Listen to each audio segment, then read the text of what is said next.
Ուրեմն կուզեի քույր լինեի, աշխատեի հիվանդանոցում ու թաքուն սիրահարված լինեի մեր սրտաբան դոկտոր Սերգեյին։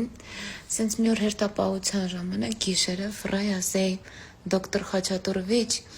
պատկերացնում եք կարդիոգրամա անեիք ու տեսնեիք մարդու սրտի մեջ ինչ կա։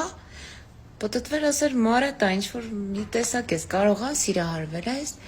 Չէ, ասեի դոկտոր ջան, ուղղակի այդպես մտքովս անցավ, հերթապահությունը պրծներ ինքը սենյակից դուրս գար։ Ես վերցնեի իր խալաթը, այս սենց խփեի դոշիս